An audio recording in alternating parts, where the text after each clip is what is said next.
What's up, guys? Sleepy Pigs here. I thought my night was over, but I saw they released the Houston Open draws, so we're going to give you a reaction and some picks here for the first round. Let's take a look at the draw. Here's a look at Shelton's half of the draw. This is the top half of the draw. We're going to skip over the Zhang and qualifier. Obviously, the qualifier is still going on right now. We will have a video out to go over those matchups once they are completed. Let's take a look at Colton Smith taking on Thiago Tirante. And we remember Tirante obviously making it out to the second round of the Miami Open, losing to Sarandolo 6-4, 6-2. He did have a pretty decent run on the clay over in South America, going 3-2, losing to Tabilo both times in the quarterfinals of Rio and the second round of Santiago in Chile.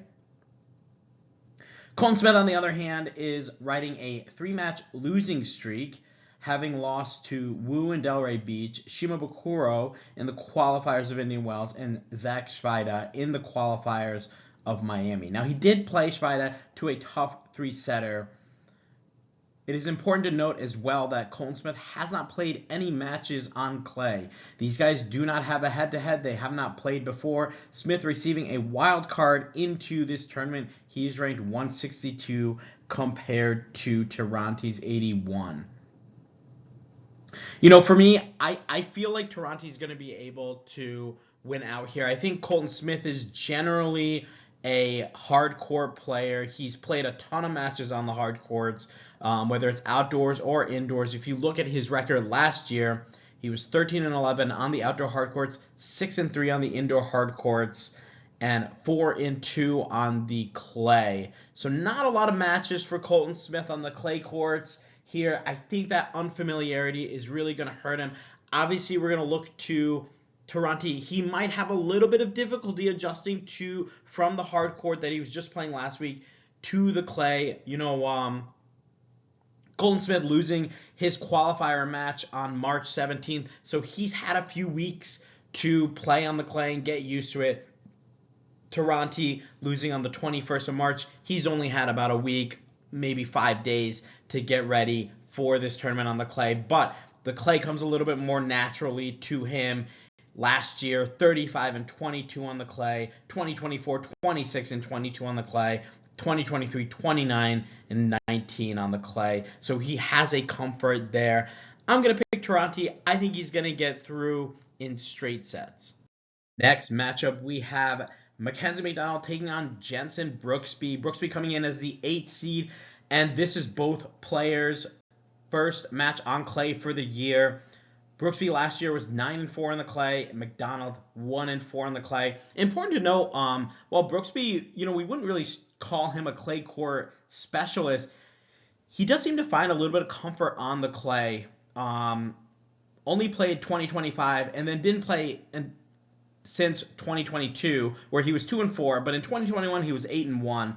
And overall in his career, he holds a 31-16 record on the clay. So not too bad from him compared to McDonald's overall record, 23-39 on the clay. He was 1-4 last year. Brooksby coming off a tough loss to Zizou Bergs, 7-5, 6-2. We talked a little bit about that loss. Thought we expected a little bit more from Brooksby, having made the quarterfinals of Dubai, losing to Medvedev in straights, but looking pretty good there, beating Kachanov, beating Bergs, and then getting out and losing a tough one to Tiafoe in the second round of Indian Wells. But the Bergs match was a little bit disappointing. I think he's going to be pretty hungry getting out here. He's had about a week and a half to think about that loss. McDonald, on the other hand, lost to Landaluce in the first round of qualifying, and obviously for us, looking at that loss, you think, okay, that seems like an okay loss. Now it doesn't look like that bad at all, because Landaluce making it out to his first ever quarterfinals of a Masters Series in Miami. So nice run for him. Started with the win over Mackie McDonald. And let's also note that McDonald beat Landaluce the week before in the Cap Cana Challenger in 3 sets. So nice turnaround for Landaluce and tough loss for McDonald. Obviously, the match that really matters a little bit more has got to be the one in the qualifying of the Masters Series. Looking at these guys head-to-head, it is 2-1 for Brooksby. Let's go through. First matchup was in 2022 in Atlanta on hard court. Brooksby won 6-3, 6-4. Second matchup, also in 2022 in San Diego. Brooksby won 6-4, 3-6, 6-2. And the final matchup was also in 2022. Indoor hard court, McDonald won 6-4, 4-6, 6-1 in the first round of Florence. This is a tough matchup, I think, and honestly, I'm going to go with Brooksby to win. I think it's going to be a three-setter, even though McDonald not really showing a lot of great results on the clay.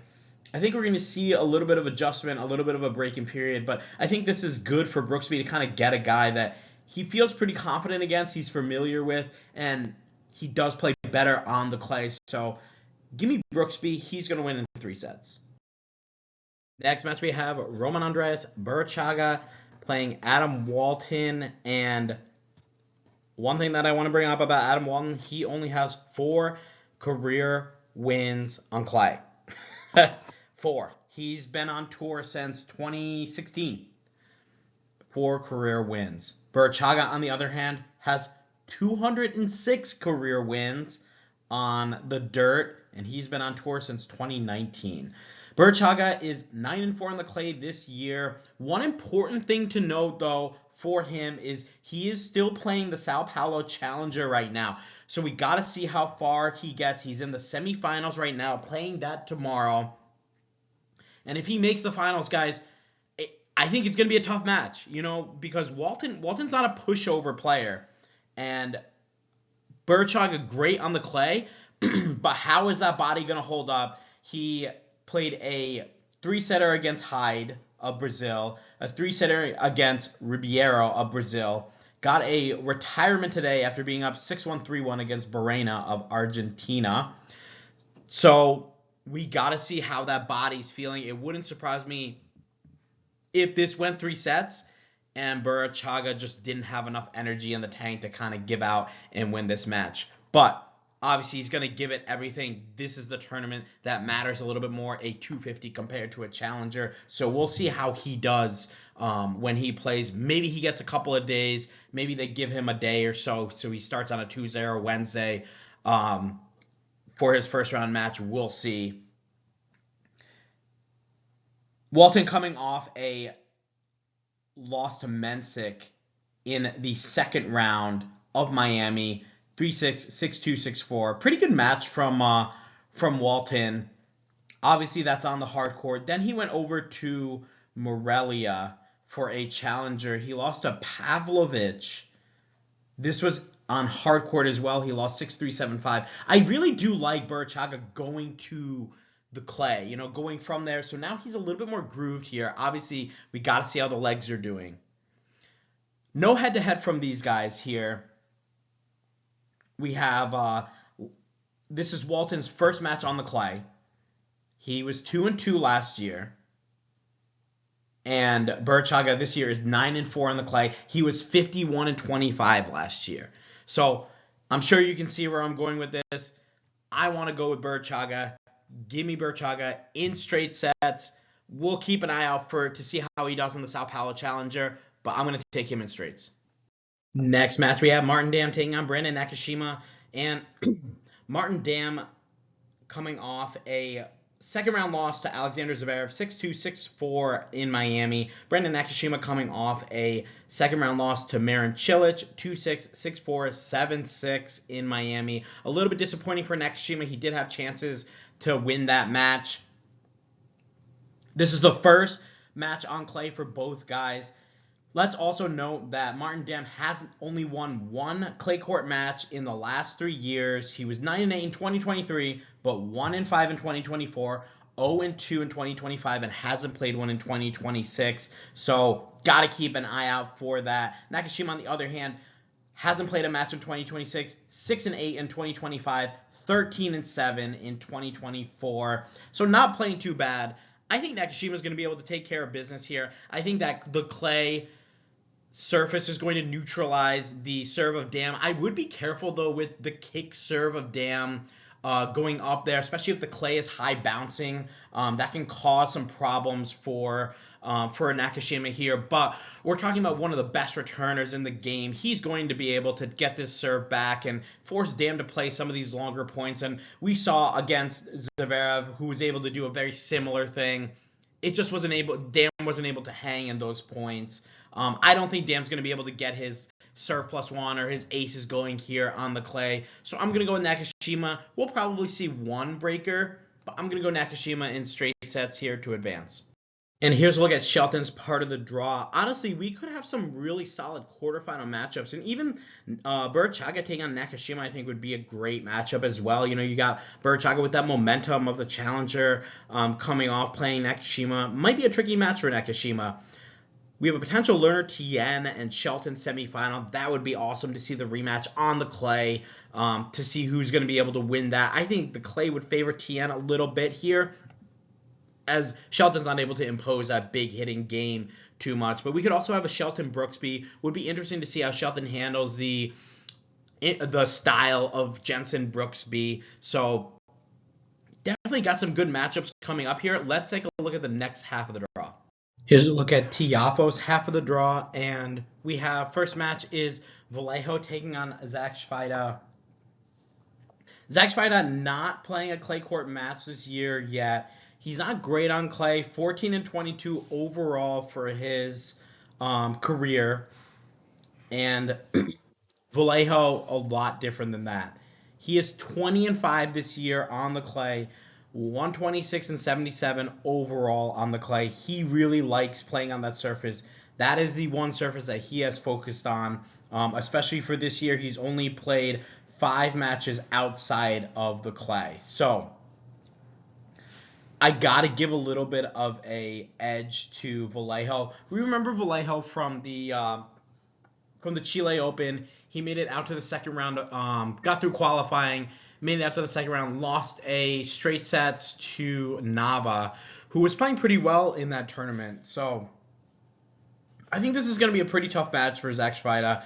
Svajda coming off a 3-set loss to Kwame in the first round of Miami after getting through qualifiers. Now, maybe was a little bit tired or fatigued from getting through the qualifiers. He had to go through a 3-setter against Colton Smith, a 3-setter against Aguilar. Aguilar playing pretty well on the hard courts there. He made it out of qualifying of Indian Wells too. And then runs up against Kwame, who's got that big forehand, the big serve, and Svajda just not enough to get through that match, losing 5-7, 6-4, 6-4. Now he's got to come over on the dirt, a surface that he's not too comfortable with. Vallejo coming off a challenger in Asuncion, losing to Ron Cadelli in straight sets. But for me, guys, I just got to give Vallejo the edge here over Svajda. I think this is going to be a very tough match for him. Vallejo extremely comfortable on this surface. I'm going to go with Vallejo to win this in 3 sets. And guys, obviously as we switch over to the clay, we got to be aware of any potential upsets. You know, like a lot of these guys have been playing on the outdoor hard courts, so there's going to be a little bit of a break-in and adjustment period for some of them. So we got to really be aware of that. I'd like to favor a lot of those guys that were able to go on that South American swing with those 2 tournaments and kind of get their feet a little bit wet playing on the clay. Obviously, some of them had to switch back over, like Darderi and Baez. They had to switch back over to the hard courts for Indian Wells and Miami. But I think they're going to make the transition a little bit smoother maybe than someone who hasn't played on the clay all year. Our next matchup is Michelsen taking on Coleman Wong, and this is kind of exactly what I'm saying here. I think Michelsen might have a little bit of difficulty transitioning onto the clay. Head-to-head, these guys have never met.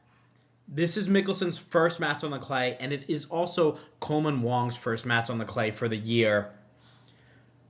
In his career, Michelsen is 14-18 on the clay, and Coleman Wong is 20-23 on the clay. So neither of them really preferring the surface. I mean, you look at Michelsen's record on hard courts, he's 95-54 overall in his career, and Coleman Wong is 143 and 101. So both these guys kind of understanding that the hardcore servers is where they're going to have their success and their wins. So focusing more on that rather than playing some of these clay events. But they obviously have to get ready for the French Open, and they want to make sure that they are primed and good to go. Michelsen coming off that tough loss in the fourth round to Sinner, 7-5, 7-6. And he did have some nice wins, though, beating Bellucci in the first round. We remember Bellucci, he was able to win or to go to the finals of a challenger the week before, so that was pretty nice. He was in decent form there, and Michelsen beat him up pretty easily. Then taking out Cam Norrie, who made it out to the quarterfinals of Indian Wells, I believe. And then taking out Tabilo, who we know had a pretty good clay court swing. Now, if those guys played on clay, Michelsen and Tabilo, I feel like that's Tabilo all day. But Michelsen able to take him out in 3 sets on the hard courts, and then losing a tough 2-setter to Sinner. Coleman Wong, on the other hand, lost in qualifying to Buse, 6-2, 3-6, 6-3 in the final round of qualifying in Miami, so not able to get out there. Then he went to the Morelia Challenger, which is also an outdoor hard court, and he lost to Magia 7-5, 7-6. So Coleman Wong not playing too great. We saw him have a pretty nice run in Delray Beach, I believe. Let me just double check. Delray Beach, he made it out to the quarterfinals, losing a tough 3-setter to Kaboli, but beating Nakashima, Borges, Skulke, and Nishioka on the way there. Then a little bit of a disappointing loss to Vachero in the first round of Acapulco. Lost to Emer, the qualifier at Indian Wells. Made it out to the Copacabana Challenger quarterfinal, but lost to Alexander Blocks, who we know is a very strong challenger player, and then losing in the qualifiers to Buse. So hasn't really been playing that great of tennis. I'm not sure how his game's going to translate over on the clay. I do think this is going to be a tough transition for Michelsen, but I think Michelsen's going to be able to get through this one. I'm going to say Michelsen's going to win this in 3 sets. I think we're going to have some growing pains to start, but he'll be able to figure it out. And he's got a ton of confidence coming in from a 4th-round appearance in Indian Wells and a 4th-round appearance in Miami. He's playing good tennis, so give me Michelsen in 3 sets. Our next match is Alexei Popyrin against Patrick Kypson. And same thing for these guys. This is their first clay court match of the year. Patrick Kypson not too bad on the clay. He was 7-1 last year on the clay courts in 2025.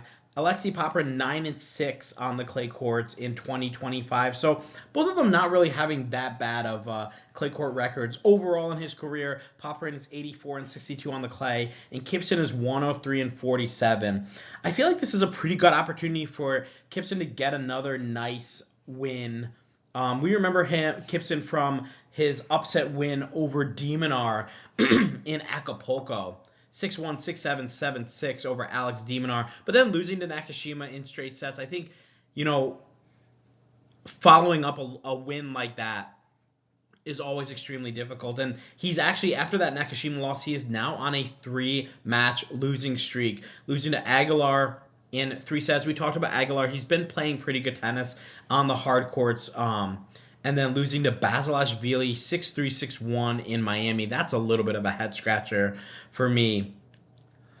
Looking at Popyrin, he was able to get out to the second round of Doha, losing 6-3, 7-5 to Yannick Sinner. He then got out to the second round of Dubai, losing 6-3, 6-2 to Mensik. But he did beat Majcek, who's playing pretty good tennis right now. Popyrin also lost in straight sets to Jensen Brooksby in the first round of Indian Wells, and then in straight sets again to Marin Cilic 6-4, 6-4. And we talked a little bit about Popyrin and his record back in Doha and how he was able to beat this guy Zaid, who was outside the top 1,000. And Popyrin was able to get his first tour win of the year over this guy, 6-0, 6-2. And then he actually gets a little bit of confidence, plays Sinner pretty tough. and follows it up with a win over Mychek, who we know now is playing very strong tennis, but now also on a 3-match losing streak. This is a huge opportunity for both guys to kind of maybe get their season going. Kypson with a few more wins. Obviously, Popyrin only with 2 wins on the year. Kypson with 8 wins on the year. I like Kypson here. I think he can find some comfort on the clay. I think Popyrin might have a little bit of difficulty maybe with the movement on the clay, but also that serve isn't going to be as powerful. He's not going to be able to do the serve +1 on a lot of these slower clay surfaces. So I'm going to go with Kypson. I think it's going to be a tough 3-setter as both guys are fighting to kind of save their seasons. Give me Kypson in 3 sets. And I feel like this side of the draw has got a lot of good matches. Michelsen Wong should be a pretty solid match. Kypson Popyrin should be. And here we have Kovacevic playing Hijikata. And these guys do have a little bit of a history here. Their head-to-head is 3-1 for Kova. And let's go through each of these matches here. They played in a challenger back in 2022. Hijikata was able to win that one 6-4, 6-4. Then they played in Los Cabos. And Kova won that in 2024, 6-3, 4-6, 6-4. Then they played in Acapulco, and Kova won that 4-6, 6-2, 7-6. That was in the qualifiers. And then they played in Cincinnati in 2024, and Kova won that 6-1, 7-6. So they haven't played since 2024. 3 matches in 24, 1 match in 2022, all on hard courts. But I really like the way Kova is playing right now. I think he's playing really strong. This is a guy that he's got a head-to-head, so honestly, you kind of mark this as maybe like a must-win for Kova.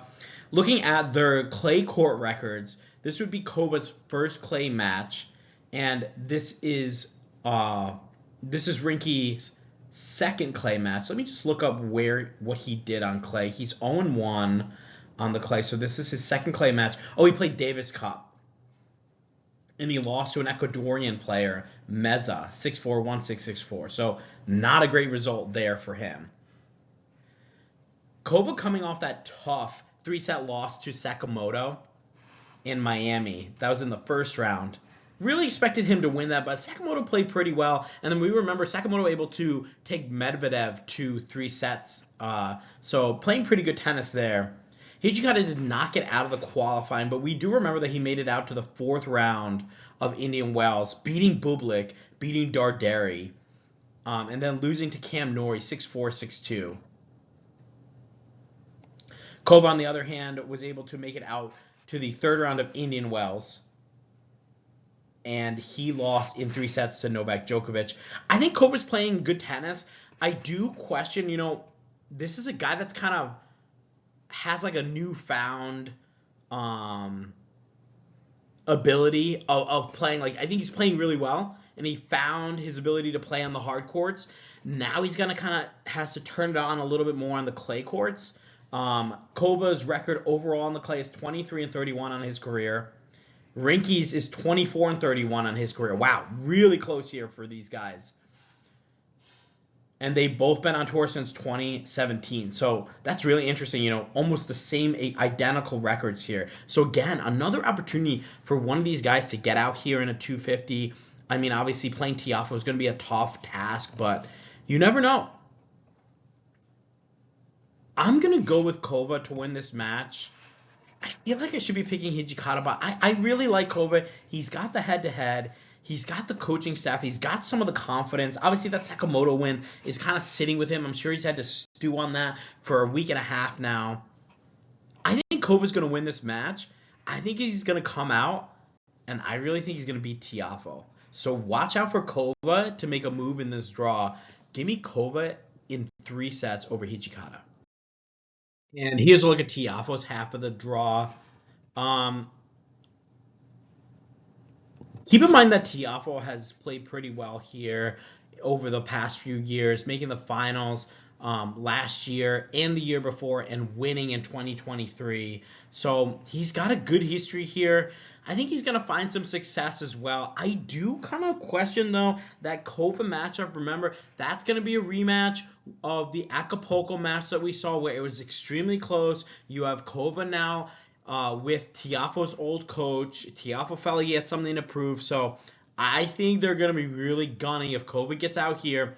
That's going to be an awesome round of 16 match. Tiafoe against Kova, a rematch of the Acapulco, and I think Kova's got a better chance on the clay, but we'll have to see. Obviously this has been Tiafoe's surface. He's only got 2 losses in the last 3 years on these courts.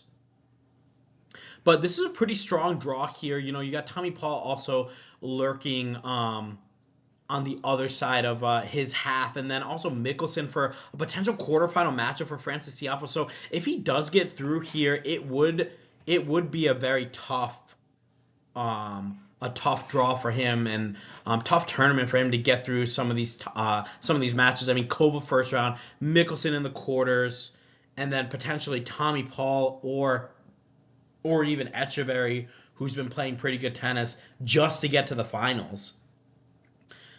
So definitely look out for Tiafoe to make a run here. Would love to see Michelsen maybe continue that confidence that he's gotten in Miami and Indian Wells, and see if he can continue it here. I like all these Americans starting a little bit early here with the clay before they go over for the European swing. Let's play some home clay here, get some confidence, and then we'll go over there for the European swing. Don't forget, Brooksby is the reigning champion here, so we want to keep that in mind. He's got some points to defend. He's going to be fighting a little bit harder, I think. So obviously has a tough match first round, but we'll see how that goes. And thanks again for watching, guys. Make sure you like and subscribe. Share your picks in the comments. Share the video. We will have draw reactions out as soon as the draws get released for the Tirante Open and the Marrakesh Open. Can't wait for that. The clay court season is starting, guys. Cannot wait for those Masters series. We got to make some of these picks. We got to kind of switch our hard court mind off and our clay court mind on. So we'll see how we do here with our first round picks. Thanks again, guys, and I'll see you in the next video.